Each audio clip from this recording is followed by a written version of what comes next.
Good afternoon, everyone.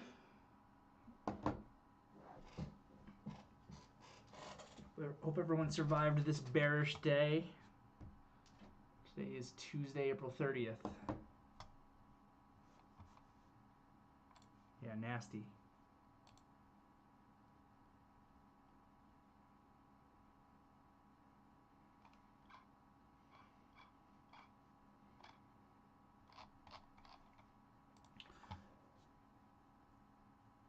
Nice. I am an associated member of T3 Trading Group, which is an SEC registered broker-dealer, and member of FINRECIPIC. All trades placed by me are placed through T3 Trading Group. You should carefully consider whether trading is suitable for you in light of your own financial condition. Position disclosure is mainly the same here. I got some Roku on here. I decided to keep some. Probably shouldn't have. It was a really good trade in the morning, and then the market just kind of faded everything out. Have to talk about that. Have to talk about these earnings reports. I guess let's start with the earnings reports. All right, so what's Amazon doing now? All over the place. It's back to this 180, which is where it pretty much traded all day. We had a very, very heavy sell-off pretty much across the board into the close. So if you don't count that, Amazon would be flat here after hours, but they wrecked Amazon down like, wow, $4.50 in 10 minutes into the close when they hit the whole market down. So Amazon up here a little bit after hours. Nice EPS beat, nice net sales beat. Operating margins are really solid beat. I always like to take a look at those margin numbers when they're good beats like that. It's really important. All these numbers look really good, but the guidance is pretty light. That revenue guidance number is pretty light. They're guiding Q2 revenue 144 to 149 billion versus estimates of 150.3 billion.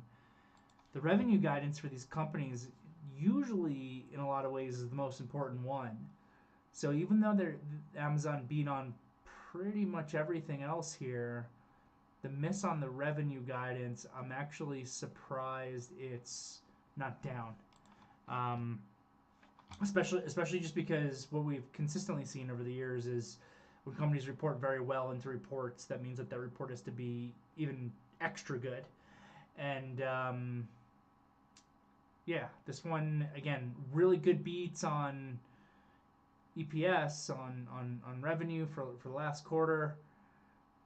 But that second quarter revenue guidance is the weak hand here. But for the moment, Amazon's holding in. It's not breaking down. We'll keep an eye on it. And again, it's up a little bit, still up $5 or whatever from where it closed. So we'll keep an eye on that one. SMCI. Wow, they traded this SMCI back down. The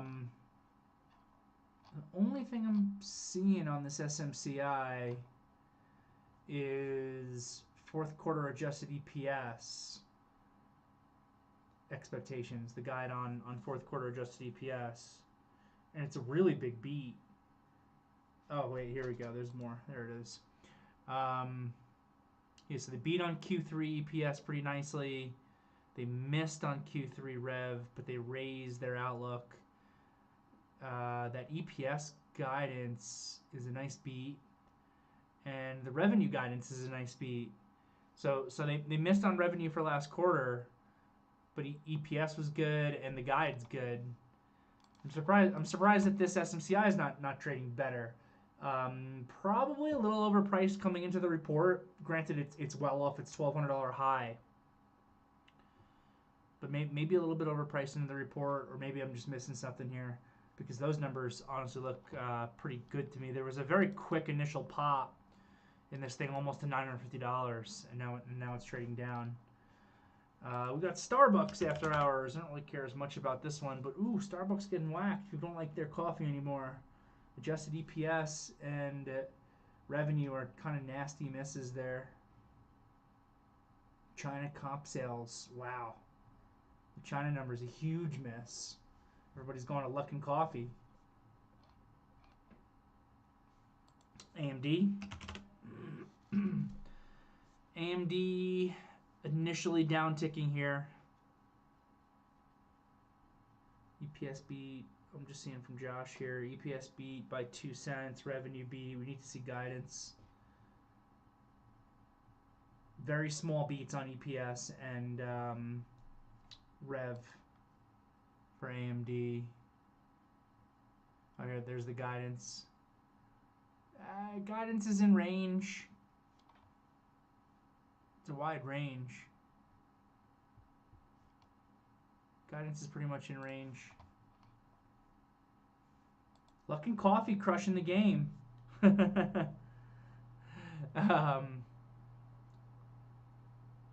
AMD getting hit on these numbers. Luck and Coffee was always a real company. That was what I said about it from the beginning. It was a real company that inflated their numbers via an accounting scandal and deserved all sorts of punishments for doing that. But it was never not a real company. There was always value there. And I could just about promise you that that's what's going on with that huge miss on the China numbers from Starbucks. I feel really confident that it's actually Luck and Coffee eating Starbucks' lunch there. That's a big miss on those China numbers. AMD here, big refreshing seller at 150, just broke. See, AMD being another example of good not being good enough, but AMD also is down from 220 to 158 into this report. So, I don't know. Hard to say. So we got pretty mixed earnings reports here, it seems like, after hours, and pretty mixed reactions to those earnings reports here after hours. Amazon now down ticking a little bit, makes more sense to me. SMCI staying a little bit on the weak side. AMD a little bit on the weak side. That 150 refreshing seller break could have been a quick buy opportunity. But we'll see if it's able to give any follow through. I'm not trading any of these right now. Just watching, because they'll have an influence on the market. What is our market doing after hours here? It's continuing lower now. SPYs are down even more. SPYs are down another buck after hours. Qs are trading lower now after hours as well. They're down another $1.60 after hours. The IWM is trading lower after hours. That was after today was already a pretty brutal trading session. So right now at the end of the day, which includes any after hours price action, I just mentioned we dropped a bit. SPYs are down 1.75%. Qs are down 2.2, and the Russell's down 2.4. This was a really nasty trading session. It all started with that hot ECI number this morning, which we had discussed in the morning, even though I felt like a lot of us had never really paid attention to the employment cost index number before. It got a big kind of write-up or mention in Pat's morning note yesterday, which I had suggested to everyone that they take a good look at it, because yesterday's morning note from Pat did a great job as kind of a primer for the week on all the economic numbers and everything that's going on and everything that we can expect. So I honestly would not have expected that ECI to matter very much, because I don't really remember it ever mattering in the past. But Pat's note yesterday said it might matter, and it came in hot. So a hot employment cost index number right before Jerome Powell and the Fed tomorrow is not setting the Fed up for success. And the market got hit down pretty hard on that initially at 8:30. The impressive part was how well the market held in the first hour and a half or so of the day. We had almost even negated that sell-off that occurred at 8:30, which was I was thinking that, Dennis, when the close hit. We almost fully negated that move by the time the market was open for a half hour. We never quite did, but we almost did. I think the Qs might even have ticked above it real briefly at a certain point. Yeah, they did. And the IWM was relatively weak off that, which makes sense. Higher for longer. So the Russell was real weak all day, with the TLT also getting smacked down at 8:30 this morning and never really recovering. There was a decent bounce at the open, an impressive bounce at the open, honestly, for TLT and for SPYs and for Qs, but they were never able to fully recover off that 8:30 number. And then despite some impressive holding in that first hour and a half of the day, we eventually broke intraday support, and that just led to kind of a continuation of selling throughout today's trading session. So let's see if that changes the big picture on the daily chart. It doesn't. But this is not a candle that you want to see if you're bullish. A kind of bearish, engulfing, negative Maribozu candlestick is not what you want to see here if you're trying to be bullish. We never broke any of the key important levels on the downside yet, though. SPY 500 is important, and this higher low from 497.50 is really important, and our absolute low of the pullback of 493 spot 86 is important. So we haven't broken any new major downside levels with today's trading session, but it's not what you want to see. And tomorrow will be interesting. So obviously the market will be digesting AMD and SMCI and Amazon tomorrow. So far they don't seem to be saving the market in any real way. And then we've got the Fed tomorrow. So Pat's note, I think also yesterday, also had a really good primer on the Fed tomorrow, which I encourage everyone to read. It kind of breaks it down into different things that Powell could potentially say and the potential effect that it could happen on that could happen to the market. So another thing that I encourage everyone to read. But broadly speaking, there is going to be no change in interest rates tomorrow, and we're going to be paying attention to language. So is the language around this pause going to be a little bit more dovish or a little bit more hawkish? Is the question. Is there any potential indication of hikes that come from Jerome, which I really don't think will happen, though there's started to be some chatter about that again recently. I think it's just going to be more of what this market's already been pricing in, which is just higher for longer, less expectations of cuts coming to the market. They're in a tough spot right now where it becomes really difficult to cut when you see the consistently hot numbers that we've been seeing and the potential that it has on inflation.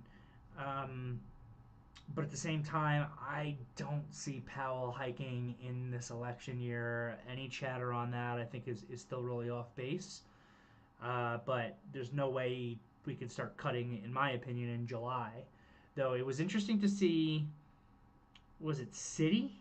Just yesterday, I think, was like they pushed out their cut expectations from June to July, and I was like, these guys are really behind. And I think it was in the note this morning, Pat's note this morning, that came from some information that came from Goldman, where they're still expecting 2 cuts this year, I think July and November or something, which is also an interesting read through. But yeah, so I think the language around it tomorrow will be really important. At this point, it seems like the market is really beginning to price in that higher for longer scenario.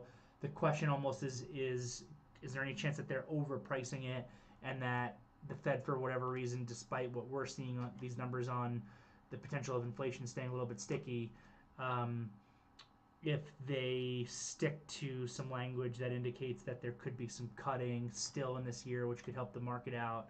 I think it was in Pat's note this morning from Goldman that I just referenced that they said that they expect, even though we've seen some hotter inflation numbers here these last few months, that they expect that actually to cool back down a little bit over the course of the next few months, which is how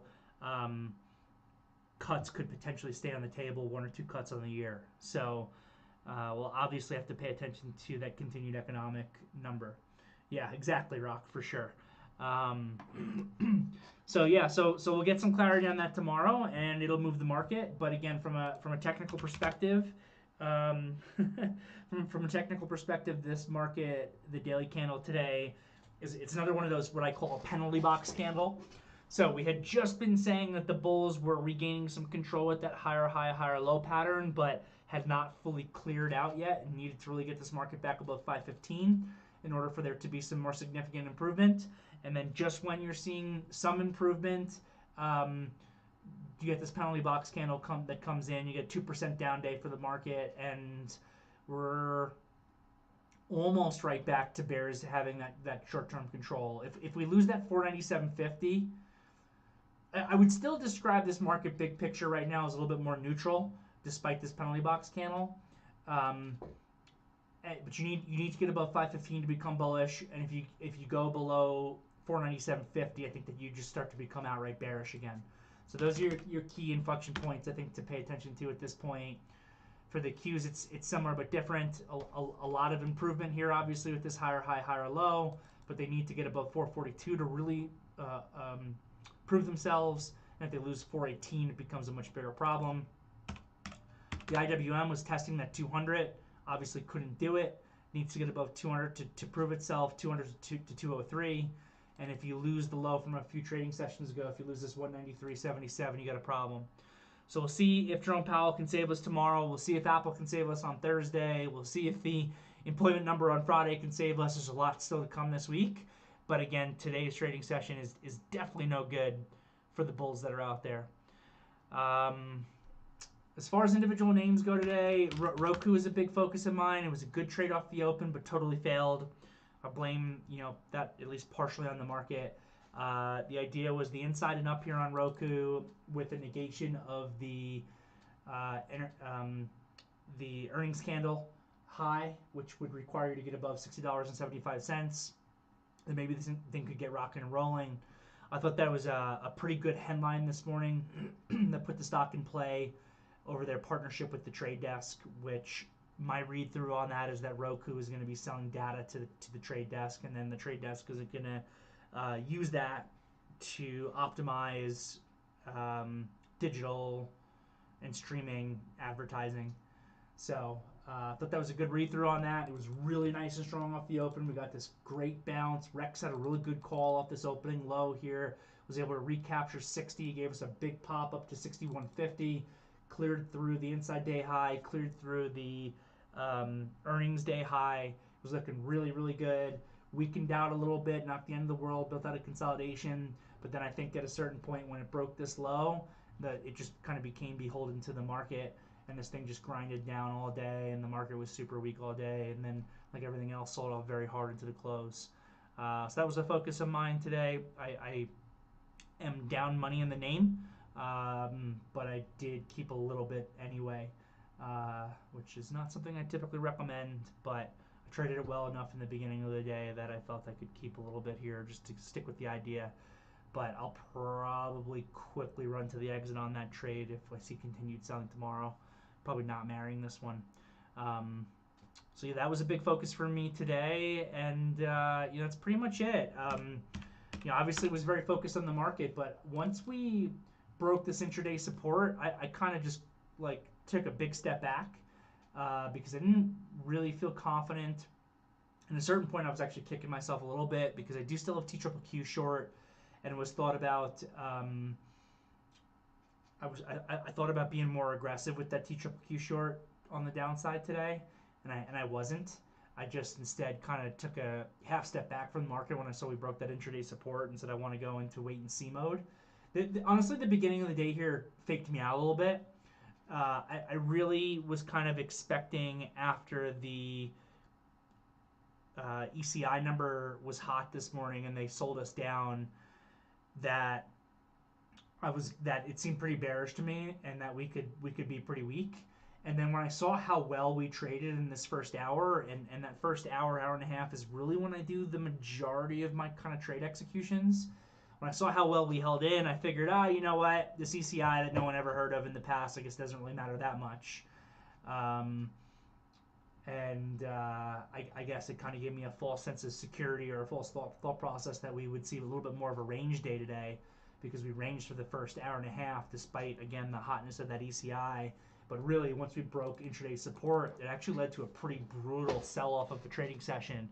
And the sell-off on the MOCs and in the close was particularly brutal. It is the end of the month here, so there is a little bit of a pension rebalance buying or selling that can come in at the end of the month. But all the data and information that we saw showed that it should be relatively insignificant. The most updated number I saw this morning was 600 million of selling, but that's like nothing. It shouldn't create a $3 sell-off in 10 minutes at the end of the day on the SPYs. But like the chart from Dennis this morning said, a lot of volume and a lot of movement have been coming into the close every day. A higher and higher percentage, it seems like, have been coming into the close each trading session. So big sell into the close that really negatively impacted our overall daily candle, and we continue to be weak. So continue to be weak after hours with these earnings reports, which I'm going to take another quick look at right now, and then I'm open for any questions anyone may have. Amazon's still battling around 180, so up a bunch off of its close, but 180 is really where it was trading for most of the day. So Amazon, I would almost say, is unchanged. AMD is down still after hours, but that 150 buy on that break of that refreshing seller was a good buy if anyone took that. And SMCI is not down a lot, down $15 here, which is nothing when you consider that I think the measured move on SMCI was $126. So the measured move on SMCI based on options was $126. The stock is down 14, 15 after hours. So we might as well say that one's flat also. So some relatively muted reactions, I think, to some of the big earnings reports that we're seeing here after hours on some fairly mixed type of numbers, I would say also. That's all that I've got, and I am happy to answer any questions that anyone has. So feel free to post them. I'm going to log into the YouTube here on my other screen, see what's going on over there.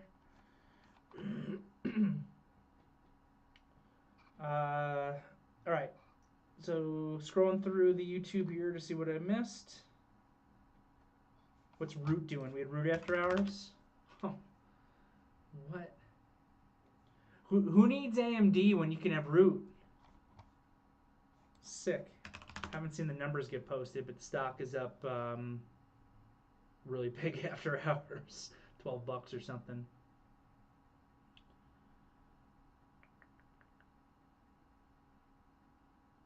Yep, it's a good sell candle for bears from Carol. I agree. Measured move from this lower high pivot could bring us down to 480. I'm curious to know how you're measuring that move.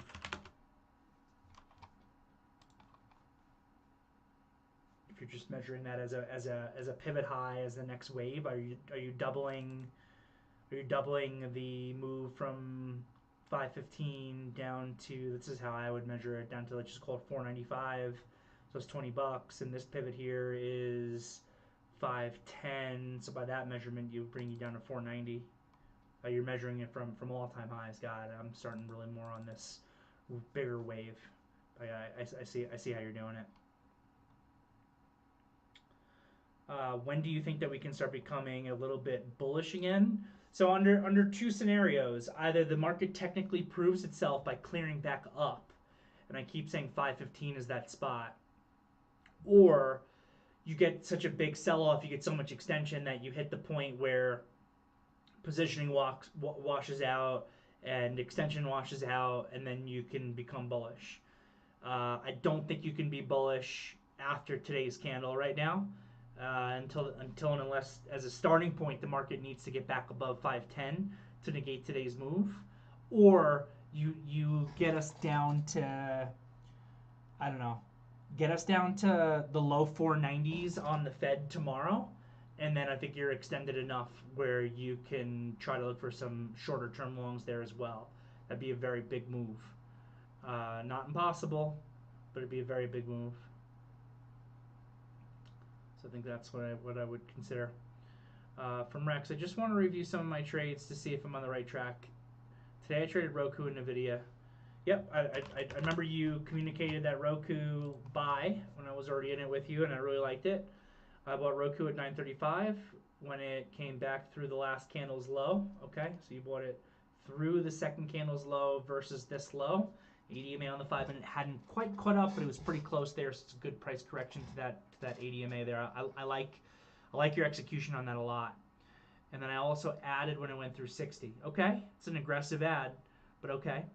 I sold some of my position at about 60.80. when it got an upside tail with volume at that couldn't break through the earnings day high.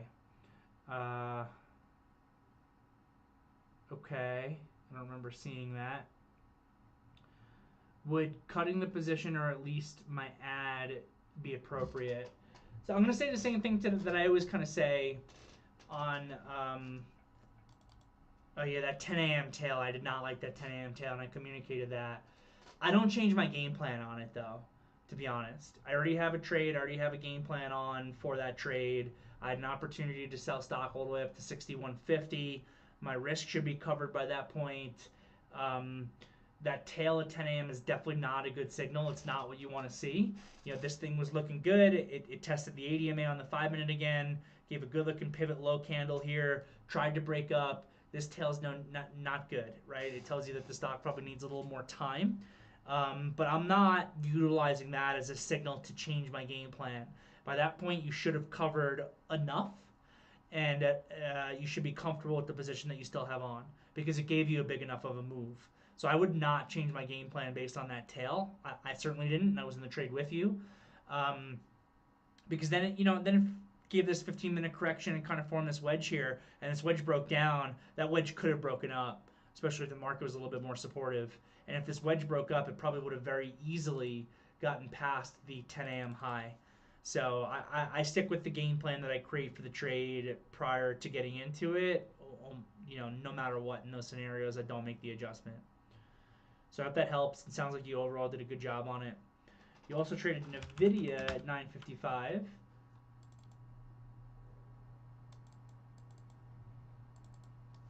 Traded NVIDIA at 9.55 through the inside day high. Yeah, I liked this one. We talked about it in the morning meeting.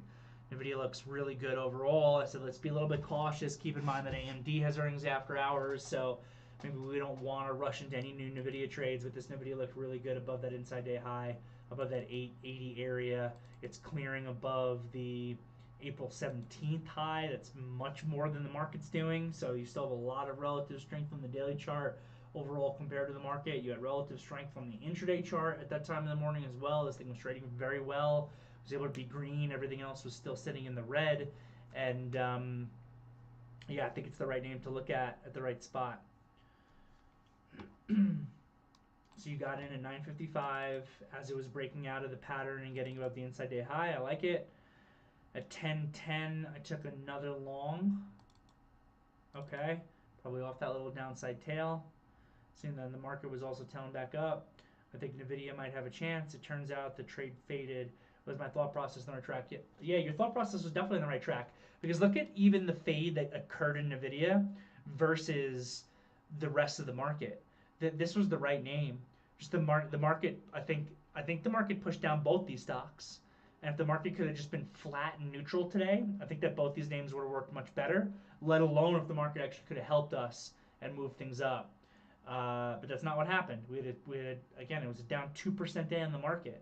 So even if you're focused on buying the most relatively strong stocks that are out there, you're fighting a market that's trending down intraday all day. So it just makes those longs very difficult. But I think that the thought process on them was really correct. So good job. Well done. How did I trade the pop from the YouTube channel here from Steve? How did I trade the pop until Ray today?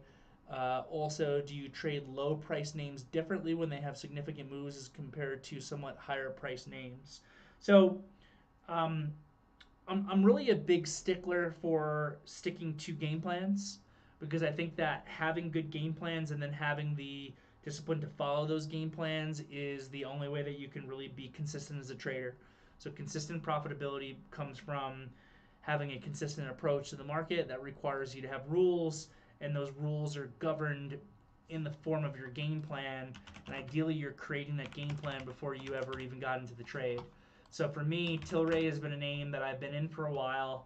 I've been swinging it. I've been trading it back and forth per game plan that I already have. I've ridden this thing down. I've ridden this thing up. I wrote it down again. I wrote it up again. So I just have a very specific game plan that I'm following, and I knew that the news was significant, but my game plan dictates that I am to sell some of my Tilray position every 5 cents. So guess what I did? As you see here, you will see that I sold some of my Tilray position every 5 cents. 86 cents, 91 cents, 96 cents, 01, 06, 11, 16, 21, 26,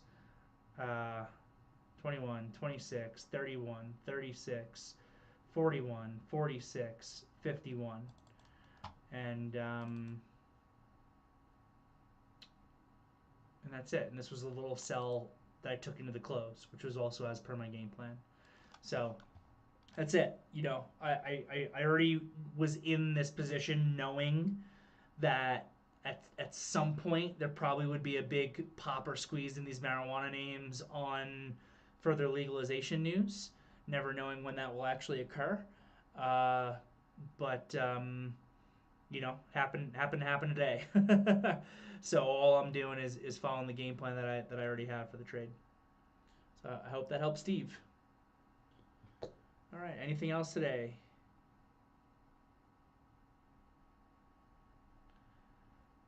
All right, well, I will wrap things up there.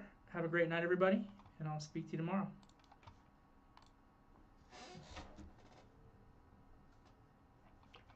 Hello?